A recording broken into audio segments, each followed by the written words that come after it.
What's up, everybody? JG&T here, back with another video. And today we got 3 hot topics that we would like to express and see what everybody else's intake is on it. So the first we have, how long should your car warm up before you drive off with it? Now, the weather outside has been frightful and extremely cold and to the negatives. And Mom, what do you think your car temperature should be on, or what indicator gives you, okay, it's time to drive off? Well, I have to be honest. I feel like, okay, I'm parked in the garage. That, raises the temperature up a little bit for me. And I gotta go. So I need to just jump in and go. Now, I know that's not the right thing to do, but I'm telling you what I do. I think the rule is you want to wait until at least your car has warmed up a quarter of the way on the dash. Somebody out there correct me if I'm wrong. I like to get up and go really quickly, but I do try to at least give it to the quarter inch mark on the temperature gauge before I pull off. What about you? Now, first, I just want to say that I appreciate you explaining that, because you just getting in your car and going had me in my mind like, okay, she just likes to drive off, not knowing that it's more than a car than just driving A to B. But then you added, your history up on it, and I agree to a certain extent where you said that it should be, you said at least 2 to a half, warmer. I look at the indicator of, the cold and hot. So I angle it just right to where I see the nozzle move up an inch to know that the heat is on. Yeah. And I kickstarted a lot by turning up the heat on the car all the way to 4 and just watching it. Sometimes I rev the engine a little bit. I was going to say that I taught you well until I heard that. So mechanics out there, what sayeth thee? Give us some advice. Can we get going really quickly like I like to do and get where, to point B like Jamari said? Or what is the proper way to warm up the car? What do you guys say out there? We want to know. Okay. Now what's your next one? So our next topic is something that I've been seeing across social media.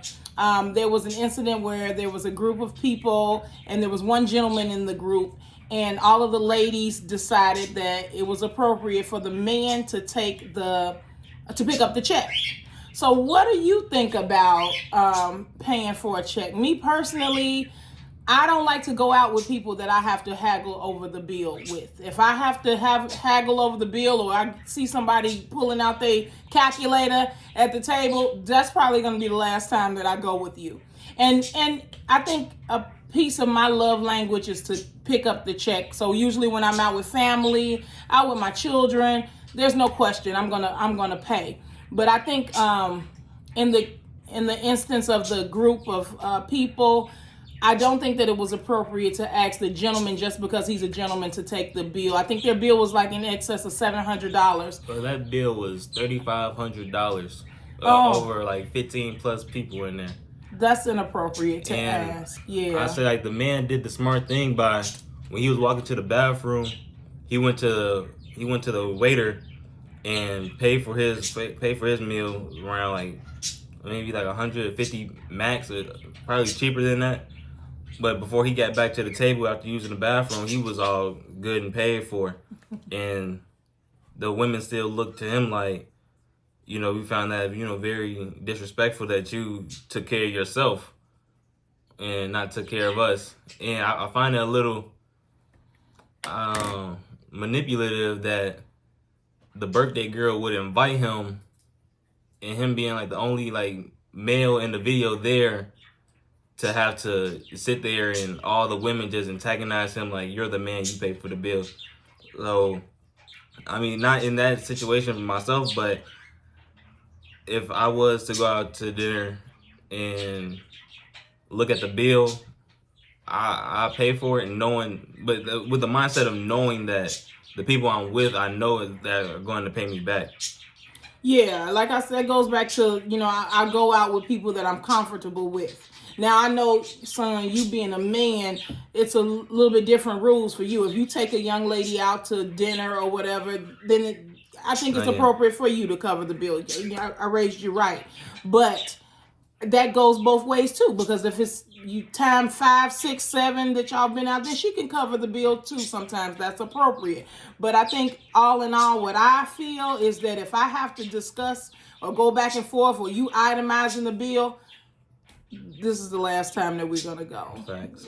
And I wouldn't go out to eat with people that I didn't feel comfortable would have me the same way. I think usually when I do go out to eat with friends, it's almost a tug of war. Give me the bill. Give me the bill. No, give me the bill. No, give me the bill. Because that's just the comfort level that I have with my friends.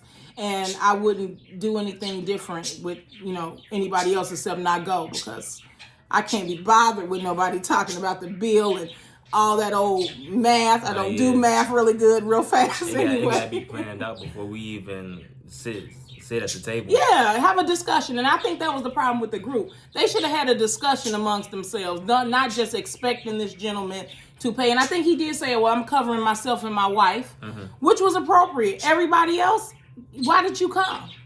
Why did you come today? I had thinking you finna get a free meal, but then you out here getting drinks and appetizers in the biggest state. Yeah, and as a friend, I would not expect my friend's husband to cover. That's inappropriate. That just goes back to being appropriate and respectful to everybody that you're at the table with. So what do you guys think? Let us know. We'll drop the video link in the chat so you guys can see it if you haven't, so we can talk about that at a later date. Yeah. So our last topic, which is one that I can't wait to talk about here. Go. Say.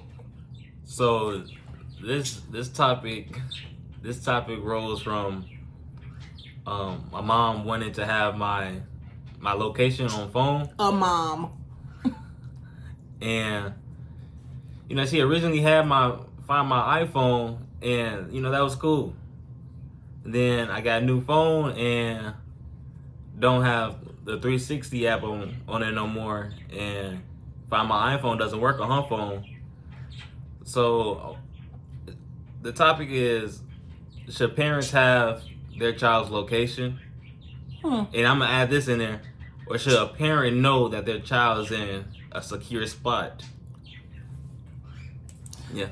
Parents, moms, dads out there, you know the type of world that we are living in. And I am not technology inclined that well. I know that the app makes me feel safe when Jamari is away, and not just Jamari, all of my children. And it's not for me as much as knowing where you are or what you're doing, because I trust the child that I've raised. I know that he's going to be on his P's and Q's. I've never gotten any bad reports from him, but I do hear bad reports in the world. And moms, if you call and they don't answer, or you text and you haven't heard from them, right away, your mind goes everywhere, because you don't know if they're off in a ditch. You don't know if they are stranded somewhere. They need some help. You don't know if the phone is within reach for them to get the assistance that they need. So your mind just kind of, as a mom, as a parent, it kind of goes. So I feel like Jamari should put the 360 on his phone, because that's my way to know that my child is safe. Because if he does not answer, which he does not a whole lot, I can see that he's moving from A to B. That tells me that he's breathing. Again, I don't want to know where you are or even what you're doing. I just want to know that you're safe and you're alive doing it, because, you're not with me every day, and, we're apart. And I feel like he should want to know about me too, and what's going on and where I'm at. What do you guys think? Well, hey, that's our top 3 hot topic picks. Like, follow, share us, share this topic, comment on our in the chat, so we can come back and talk about this a little bit more, because I feel like 360 we're gonna be talking about for a long time. Yeah, and definitely put some in the content, in the comment box, so that I read the comments. So maybe parents out there can give me a new perspective to look from. But I'm gonna be stubborn until someone says something. So. Speak up for me, moms. we are one. So yeah. Thanks for listening, guys. We appreciate you on this new journey that we're on, and we will chat with you later. Peace. Peace.